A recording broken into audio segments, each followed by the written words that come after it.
Welcome to my diagnosis series. My son Reese has the diagnosis of ASD, Autism Spectrum Disorder, and he got that 5 years ago when he was about 3.5. We are now starting a new journey with ADHD, so I want to share that journey with all my followers and help anyone else or bring everyone else on that journey with us.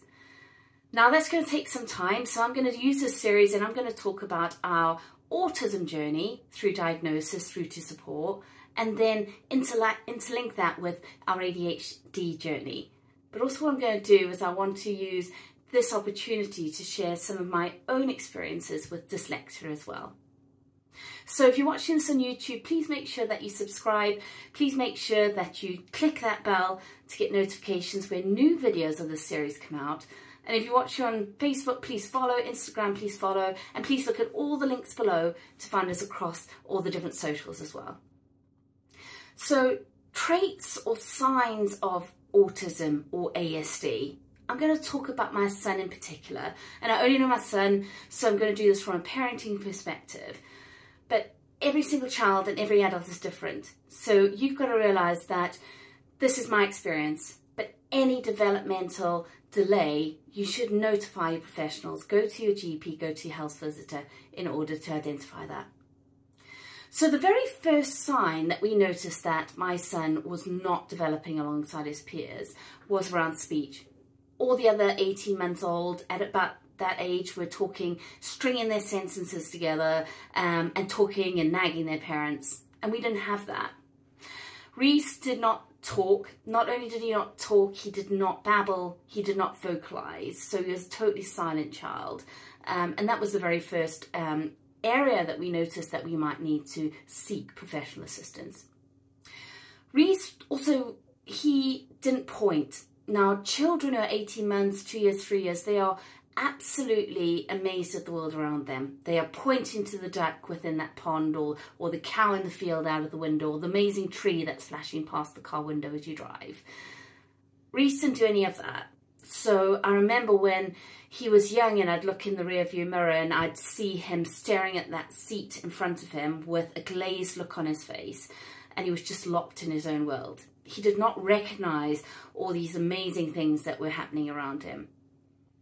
In relation to that, he also didn't respond to his name. He was unable to process language, which we realised afterwards that his brain just couldn't process any of those big words that we were trying to discuss and stringing the words and sentences to him. So he couldn't actually process those, hence he didn't respond to his name.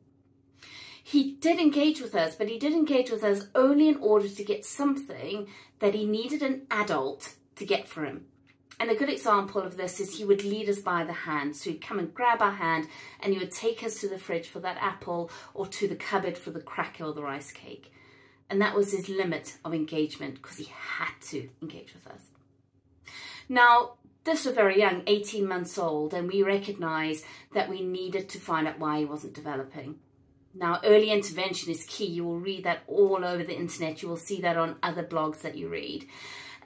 If you see that your child is not developing, do not be scared. Autism was our outcome, but it could be anything. It could be glue, it could be visual impairment, you know, just as you could use glasses to fix that. But remember, you're helping your child. In the UK, we get developmental assessments for children. In that time, we got them at 6 months old, a year old, 18 months, and 3 years. So those really key times when you may have a health visitor pick up any developmental issues. But you've also got schools, you've got nursery settings whereby they may raise some concerns. But we got an additional developmental assessment called a SOGS assessment. And what a SOGS assessment is a schedule of growing skills, SOGS. And I'll put that below, and there's 8 different areas that they assess against. And some of those, as you'll see below, are self-care, speech and language, speech and hearing, physical skills, etc. And it is an assessment that is very not stressful for the child. In our case, a health visitor did it. She came to the house and she did a number of tests with Reese. And those were playing, imaginative play, building blocks, looking at him physically, what he was doing. And then what the health visitor did is they asked me and my husband a number of questions about Reese. So that was around how many words he could speak, was he able to walk upstairs, was he able to get out the car, etc., his sleeping, his toilet training, etc. was at that age. And what the SOGS assessment does is it takes all those answers and it collates a score. And then it maps that score in each one of those 8 areas and defines an age, developmental age for your child in those areas. And then that maps it against a line that's drawn across that tells where your child should actually be for their actual age. If your child falls below in 2 or more of those areas, that warrants a referral to a professional to have an investigation into your child's development. At the time, my son Reese was 18 months old, and in 5 of those areas, he mapped a score of a developmental age of 0 to 6 months, which is very disheartening for a parent. But it allowed us to get the referrals we needed. Now, those different areas, 5 areas sounds a lot, but when you think about it, he was unable to engage, he was unable to talk, and that just linked into imaginary play, cognitive thinking. They just all rolled over and over because of his challenges with communication and social interaction. SOGS assessments are amazing. Your health visitor can do them and they can give you a light and shine a light on any concerns that you may have. So my message to you is, don't be scared about the outcome. Think about your child, think about their development, think about that early intervention to ensure that you get the help they need.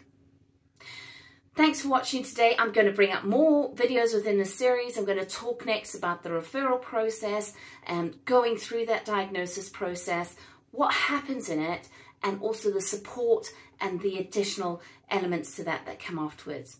I will speak about our autism journey, but I'll also take you along on our ADHD journey. So please subscribe to YouTube, please follow on Facebook and Instagram, and keep following, and I'll see you soon.